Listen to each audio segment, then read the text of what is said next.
I want to be the friend that anyone could come to if they need help or anything. I just seriously will drop anything for my friends and my relationships as well.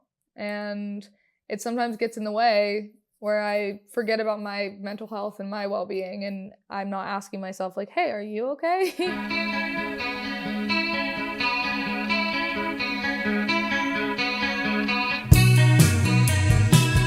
Hey, Kenzie, welcome to Going There. Hi, thank you for having me. So let's start with one of your songs that you feel best represents your mental health journey. I think for me, I think it would be Anatomy at the moment. I think when I was younger, I dealt with a lot of struggle with not having my father around. And as I turned 18, I really faced it in therapy, which therapy was always a very scary concept for me. But, you know, as I continued to talk about it, I decided to write a song about it, which really helped me get over that fear of abandonment and people leaving me. And it had a lot to do with my anxiety as well. I've changed a lot. I feel very proud of myself for talking about it. Do you feel comfortable just talking about the circumstances, like what the relationship is or was not, and Of how it course. affected you and, how that changed through therapy? Of course. Yeah, so my parents got divorced when I was around 4 years old, and he never really was around in my life up until that point. And then around when I was 18, I guess around when I was 17, I tried to rebuild a relationship with him just because he is my dad, and I, still loved him very deeply, even though he wasn't really present. And it didn't go very well. It is hard when, I'm living in California and he's living in Pittsburgh. And so I tried to make it work, and he just really wasn't present. So I wanted to write this song about it, which originally I wrote the song because my therapist wanted me to write a letter to my dad and basically burn it, which was kind of some sort of method that she thought of. And I didn't want to do that. I just felt like it would be really hard for me to put it into words. But then I ended up writing a song about it, and I sent it to her as my letter. And then I ended up releasing it, and I got amazing feedback from it, which really helped me get over it and kind of face it, because I had a lot of great reactions of people kind of sharing their stories as well, and it made me feel less alone. But talking about it in therapy was very hard for me, just because I never really talked about it. I would always make jokes about it. Yeah, I have to say, "Hate That You're Half of Me." That's one of the best lyrics I've heard Thank in a you. long time. I feel badly saying that because I imagine No, it came from a lot of pain. no worries. Thank you. That means a lot. Yeah, that concept, I think, when we're dealing with family, but particularly parents, is very tough because there's this sense of how do I make sense of the fact that if they're biological parents or even if they're adoptive parents, that somehow they've been formative to Right. who I am. Hmm. And I have all these feelings, but those feelings are somehow outside of me, but they're also within me to some degree. And that becomes very complicated. Right. Right. Totally. I felt guilty for not loving him as much as my mom, because I've been around my mom my whole life, and I really haven't been around him. So I think that's why I was trying to rebuild a relationship, because he is my dad at the end of the day. Can't really change that. But I also think that if someone's not there for me, it's not worth it in the end. The guilt you're talking about, unfortunately, is incredibly common. We're really wired to do anything we can to stay connected to our parents. Hmm. It's just such an innate need that we have, and we'll really twist ourselves into all kinds of pretzels in order to make it happen. And a lot of times the sense of like, listen, I'll feel guilt or shame Hmm. in order to keep this alive Hmm. rather than accept that maybe it's not. People are willing to take, many people are willing to take a whole lifetime of guilt and shame for that. Yeah, totally. Do you have a sense of how you how you got past that? You know, it is really difficult, but I think because after my song came out, he was trying again, and I was letting it happen, obviously. And then there was just this one point where I just felt the need to cut it off completely, just because I didn't think that it was good for my mental health whatsoever. Um, and I think at that point, I realized that I'm worth more than that. And I have amazing people around me, and I have an awesome stepdad that kind of fills in that gap. And yeah, I think that's how I overcame it. Just realizing that the people around me love me tremendously, and I don't really need that anywhere else, you know.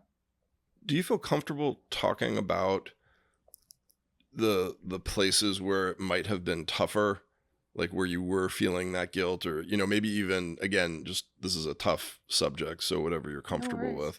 with, the arc of how it developed and how you went through the different feelings, because I think one of the things that's very tough for people is that being on the other end of it, where you feel like you've come to some kind of resolution, Hmm. is one thing, but when we're in it, we don't ever know for sure that we're going to come to that point. Right. And so it's sort of like, how were you thinking about it along the way? I think can be helpful for people in terms of trying to understand their own journey in that regard. Of course. Well, I didn't come to terms with my feelings about him until I turned 18. I think that was like my breaking point where it kind of all just collapsed onto me. Not that I was missing out on him, it was more just I didn't have a father in my life, and I would see, my friends and family have a perfect family, and it was really hard for me during those times, and I really felt like it was my fault, which now I obviously don't blame myself because I have nothing to do with the divorce and I was 4. But you feel guilty, and you feel like it was your fault at the end of the day. And so when I rebuilt my relationship with him, I just felt like this is what needed to happen, not for me, but for him. I felt like I owed it to him. And then, we got in this big argument because I told him that I will never call him, that he needs to call me, and that he needs to try because he's the father and I'm the kid, which should be self explanatory, but I don't think he really understood that. And so we got in this big argument. And I think at that moment, I thought to myself, my mom would never talk to me like this, and my mom would never treat me like this. And my stepdad would never treat me like this. And so I think in that moment, I just realized that it was not worth it to fight with my dad. Yeah, I think it's very tough.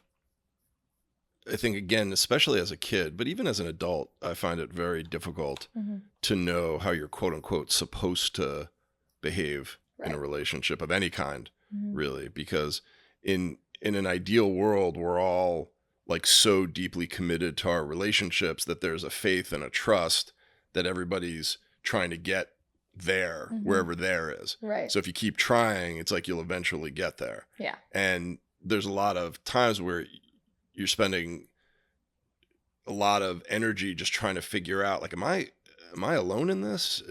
Am I the only one who's giving to this? Am I giving too much? Mm-hmm. And it makes it very, very difficult, especially with a situation like this where someone's not necessarily was not there when you were younger, to just figure out, like, how do I calibrate this? Mm-hmm.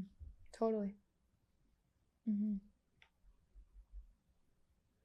So let's pause for a second there. Mm-hmm. Um, how much more or less of this do you want to talk about? Do you want to kind of move on from I this? don't mind. I'm open to Okay. talk about. Which parts of this do you feel like maybe you haven't talked about as much that you'd be okay with talking about, just in terms of how it impacted your mental health? Like, do you want to go back to when it was tougher, or would you rather just talk about post?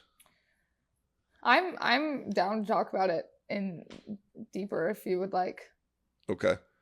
Are you because, again, this is kind of a different topic, so No, it's of sort course. of, I want to. Okay. Um, let me think about where to pick. Um, I'm gonna riff off of the effort concept, because that was what you were saying, like Yeah. the call me versus. Mhm. Okay. So this idea of calling someone versus wanting them to call you. Let's talk about that a little bit, because I think a lot of people get very mixed messages about that in terms of how they should conduct their relationships, right? So in other words, I think some people will get the message or will give the message, listen, you have to know, like you're saying, you have to know your worth. Don't call people who aren't calling you. Right. And sometimes there's people out there who are saying, hey, listen, at the end of the day, if you want relationships to work, you've got to put in the effort. Right. And both of those messages are out there in the world. And I do this for a living, and I'm an older person, and I still don't really know the answer to this. So I'm kind of curious just how you came to that conclusion, because I think a lot of people struggle with that idea of how much effort should I put in.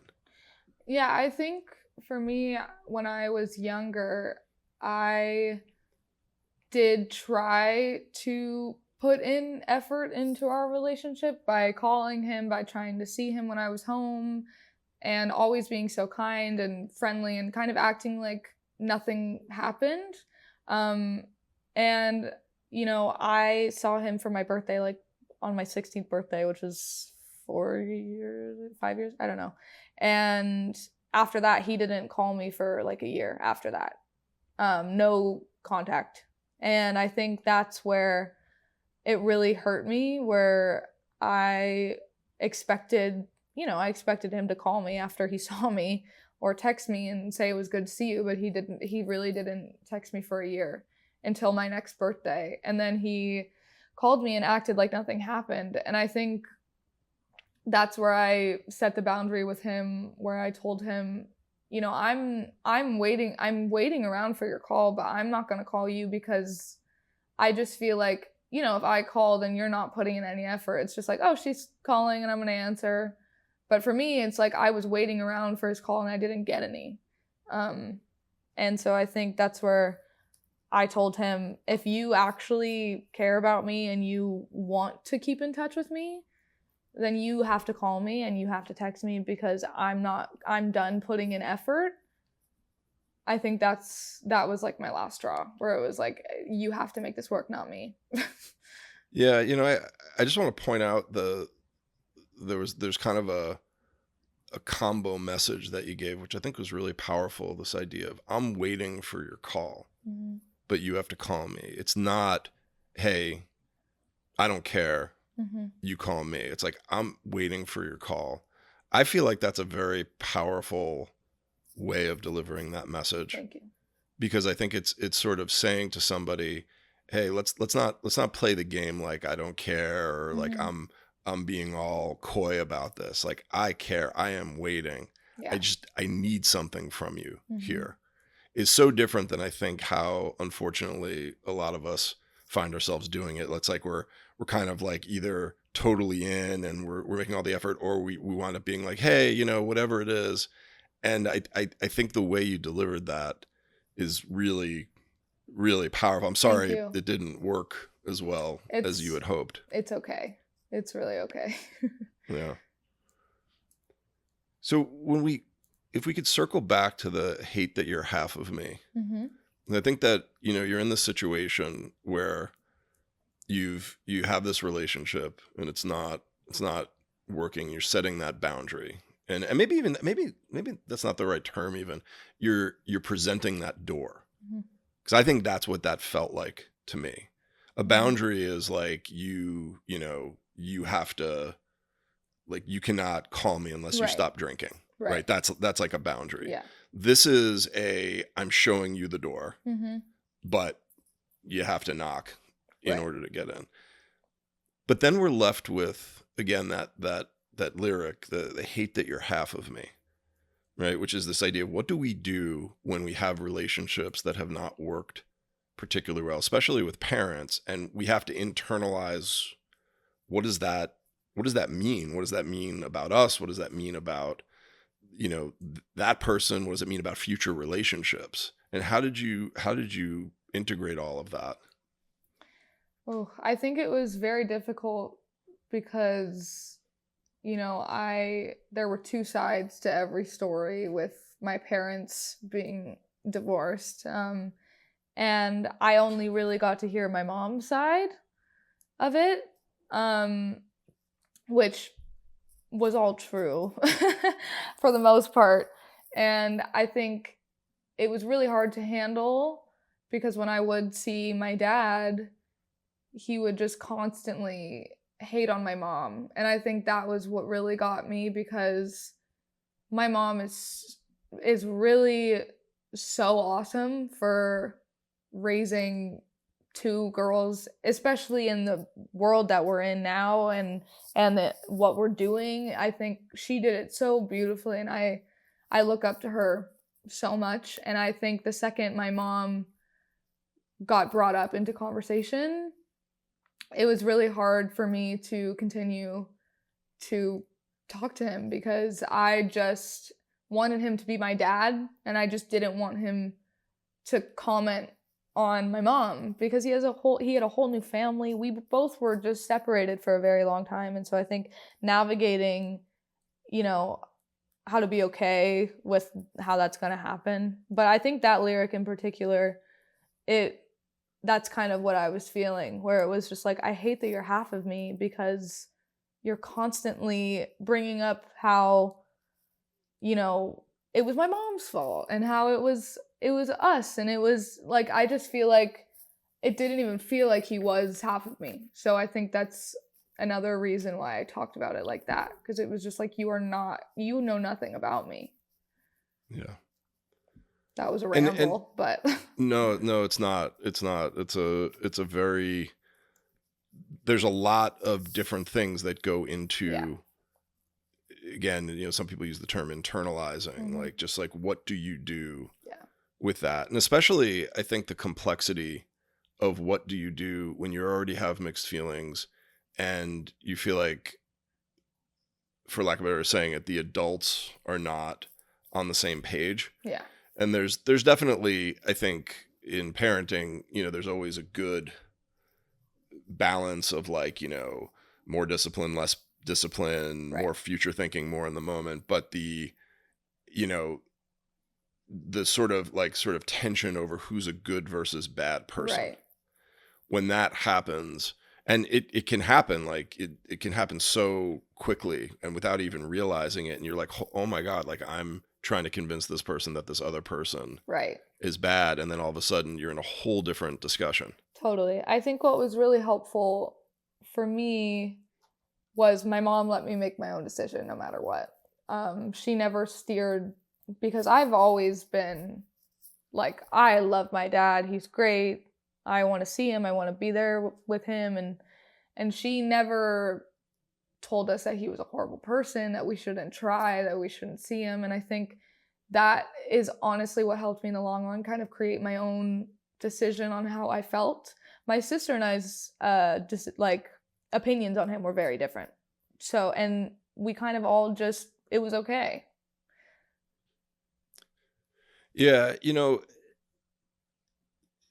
and that's, I applaud your mom, because I'll tell you that is a very difficult thing to do as a parent, especially when you have your own personal history with someone.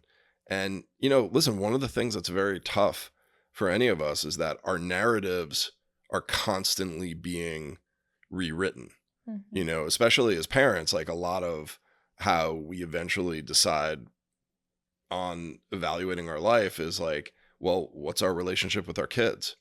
Are we the villain or the hero in a given story? And, for your mom to be willing, especially knowing perhaps that there may have been some animosity being thrown her way, to give you that freedom is a lot. That's just not an easy thing to do. Right. Yeah, totally. Let me shift a little bit, if it's okay. Yeah. I want to talk about the 6 feet under concept. Hmm. Um, Tell me a little bit about that. I had my own interpretation of that song, but before I jump in, I'm kind of curious Of course, from yeah. actually the person who wrote it. Hmm. I wrote that song. I was not in a great relationship for 3 years of my life. And we went on a break for like a week and a half or something. And I ended up writing that song about our relationship, because I was constantly, I just constantly was felt like I was being held back in life, and that he was just dragging me down with him. It was sort of toxic where I had to cut out a lot of people in my life, and I wasn't allowed to do a lot of things. And so that's where the song came about. So it's interesting because is the sickly sweet the same topic? Uh, Sickly Sweet is kind of the same topic, but it's more for the people that enjoy what's bad for them.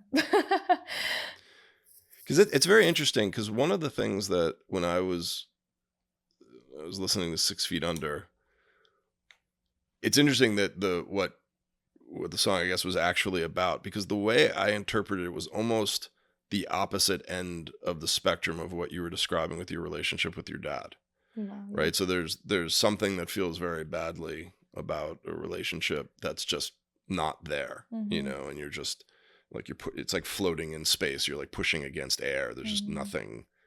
But then there's also something about a relationship that's very heavy, even in a positive way. Right.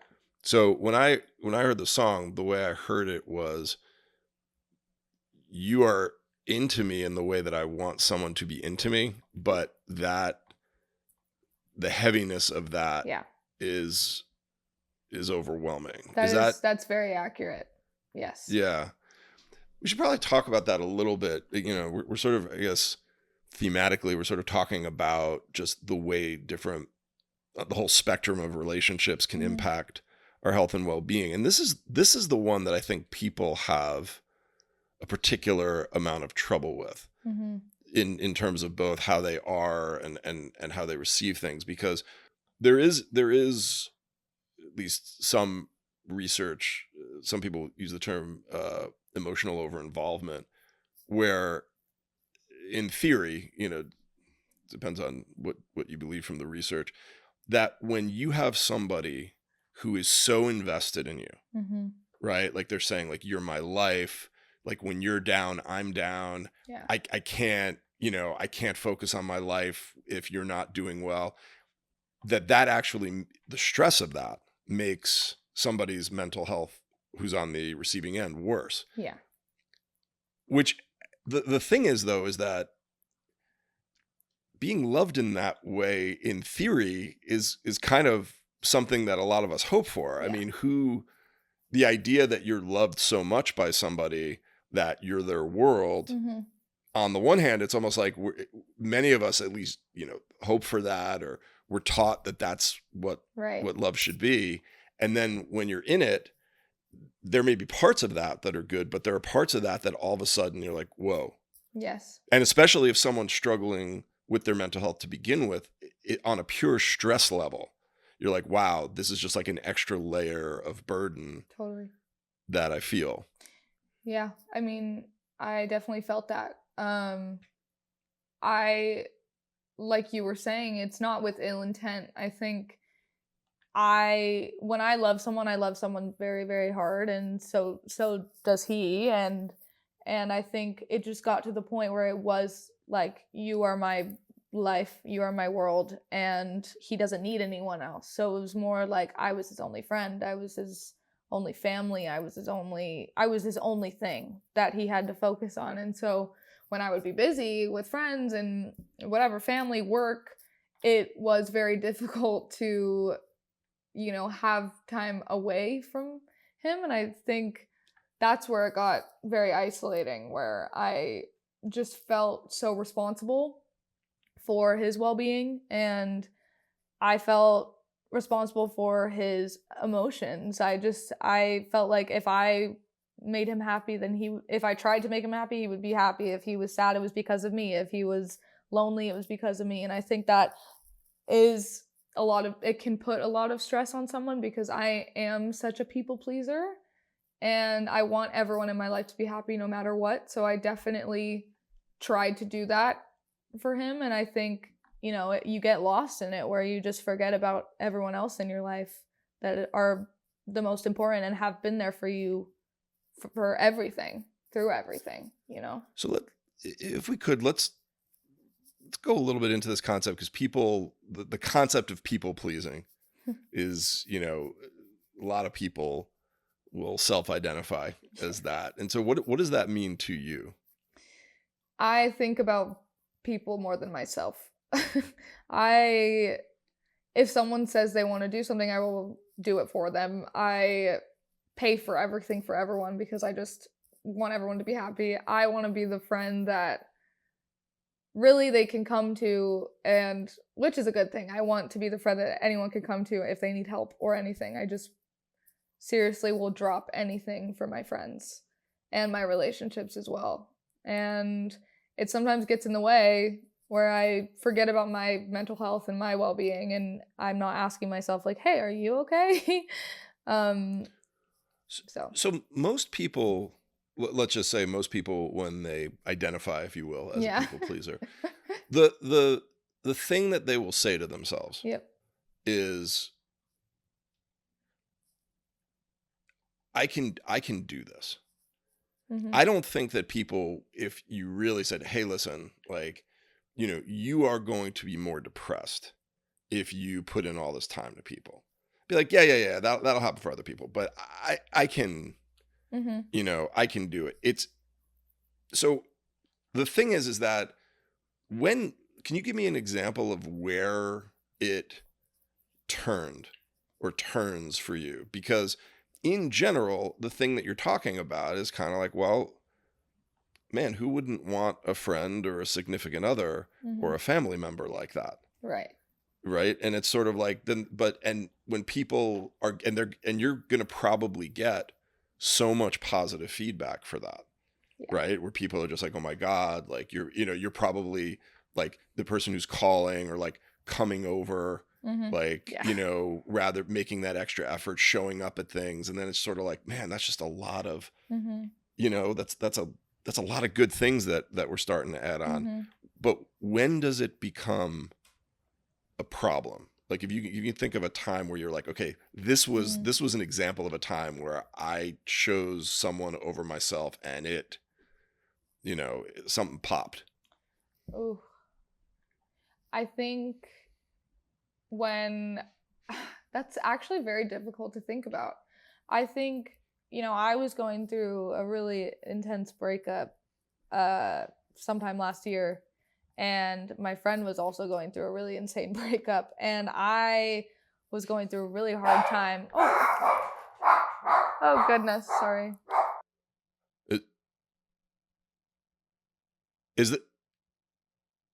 Was that?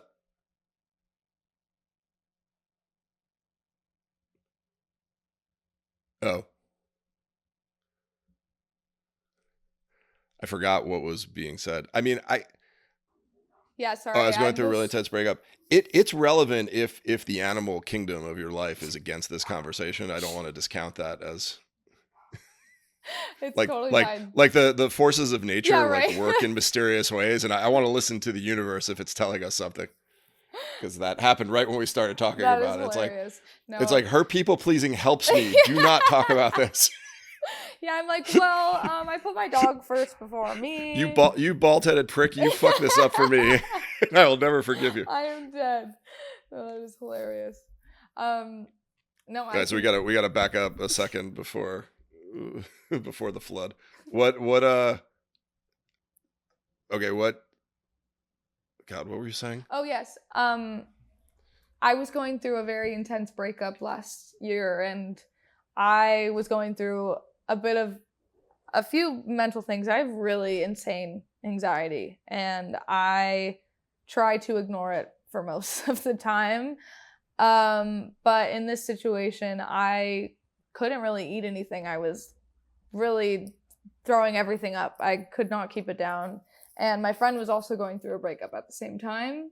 And I kind of just ignored how I was feeling and put all of my energy into hers. And I really was going through a hard time. And then I had to deal with the consequences later. But was that more anxiety, like yeah. more poor eating? Yeah. Yeah. No, I think it's really tough. I think people pleasing is people pleasing is very common with people with eating issues, but I think it also resembles people with eating issues because it's only a problem at the very, very, very, very last moment. Everything up until then, you're getting such praise for. You know, when people start losing weight, everybody's like, oh my God, you're losing weight, you're so healthy. And it's only at the point where they're severely underweight that people then start saying, ooh, you know, and all of a sudden all the kudos change into criticism. And people pleasing is very similar. It's like everybody, is probably like, wow, like, you know, Kenzie is like the best friend. It's like, she's so amazing, like whatever. And then it's only at the very end that you're kind of like, okay, like now there's a problem. Yeah. And that's what sucks about it. It's that it's not incremental at all. And so I think it's very tough to pick up in people. For sure. How did you, I don't know if get over it is the right term. How are you coping with it? As a fellow people pleaser, I don't know if you ever really recover from it. Yeah, I mean, I think I've learned recently that I have to put myself first for me to be in the best mental state I can possibly be in, because my anxiety sometimes creeps in at random parts of my life at like the most inconvenient times. And so I try to focus on that and try to deal with it. Yeah, I found in the intervening time between your age and my age, I found that what happened was that I never had a sort of glorious epiphany. Like I actually just felt like I ran out of steam, like where I couldn't do it anymore. It was almost like you want to play a sport so badly and you don't like give up playing the sport because you're like, you know what, I should really focus on studying or something. You're like, no, I actually just can't do this anymore. Yeah. And that it's a hard way of learning a lesson, because you'd like to think that you come to that moment, you know? And so I'm glad you're coming to that moment, you know? Yeah. But I guess in a situation like that, so if we were to go back, what, for the people who are going to be facing the situation, like what would you say in a situation like that? Like, how do you say to someone, hey, I'm having my own panic or anxiety, I'm having trouble eating, I just can't, when you're at your toughest moment? I mean, that is a rough. Let's I think we need to workshop like how people can tell, you know, someone, hey, I'm in trouble here too. You know, for me, I still don't know the answer to that. I think in that moment, I really was just there for her the whole time. And I just ignored how I was feeling until she kind of got over her situation. And then I was like, all right, it's time for me to figure this out. And I think that's when I started talking to my sister about it. One of the things I'm wondering is going back to that model you had when dealing with your dad. And I'm wondering if there's something that, all right, well, fuck it. The light's not working anymore. So we'll edit that out. Whether the idea of saying like, look, I am here, I care, you know, you matter, I just need X, you know, like I need a night, you know, I need to get my own. But I think that what happens a lot of times, and part of the reason why people please, is that they don't feel like there's a kind way to say no. Yeah. But I think the way that you did it with your dad I think might be one possible model of a solution. Just be, listen, even if it's just like saying like, listen, I'm there, but just not tonight. Or, or I also need to tell you about what I'm going through. Of course. But that first thing, I'm waiting by the phone. It's like, that's such a powerful way, some version of that with friends, like, hey, I'm the same person that ran around to help you in all these different situations. That has not changed. I just need a breath. Yeah. Something like that. Yeah. Totally. Well, I'm just going to pause for a second, because we've come to sort of the part of the show where we started with one of your songs that represented your mental health journey. And we end with an artist or an album or a song or concert, whatever it was, something in someone else's music that has been important. I don't know, part of it, whether it's a place that you go to when you're not feeling at your best, or you learn something from it. I think right now, other music, I mean, Billie Eilish's new album, I feel like, I mean, all the music she really makes, to me, I relate to all of it so much. And I feel every emotion when I listen to her music. And it's also just been a comforting, just everything she puts out, it's just very comforting to me, because she was so young when she started. And I was so young when I started, and I feel so close to her for some reason. I just feel like we've been through similar things, and so everything that she puts out, it feels very close to home for me. And I also just think she captures, she just says things so well, and I feel like the way she explains things in her music is just exactly how a lot of teenagers feel. I mean, I'm not a teenager anymore. I wish I was, but I just feel like she captures that really well in her music. And her album that recently came out, I've just been listening to it on repeat. I just feel very comforted when I listen to it. I'm not a teenager either. I just wanted to be open about that. I can't hide anymore. It's interesting that you say that, because I think all the feelings, when you said that, I think Billie Eilish's music is definitely a good example of that, where you're feeling different things in the same song. And in a lot of ways, when you have that, where you're like, okay, this is pushing a lot of buttons at once. There's something very powerful about that. And I guess you to some degree you could sort of argue, is that a model for our most satisfying relationships, where it's like, listen, like, obviously, like, if you have one person who does one thing, one person does another thing, those are valuable as well. But the people in our lives who really, sort of connect with us on all those levels is where you really go to during those tough times. Totally. Of course. Of course. Of course. Yeah. Well, so Kenzie, thank you so much for coming on Going There. It's been great talking with you. I'm sorry, to be honest, that we're talking about, in some cases, these very difficult topics. No, it was honestly great to talk to you about it, because I feel like you also helped me through it a bit. So thank you. Oh, well, I'm glad. But You're it's awesome. definitely, I feel very confident it's going to help people, who are going through this stuff. And so, listen, it's been great to, start following your career, and I wish you the best of luck, and I hope we get a chance to talk again. Thank you so much for having me. This has been awesome.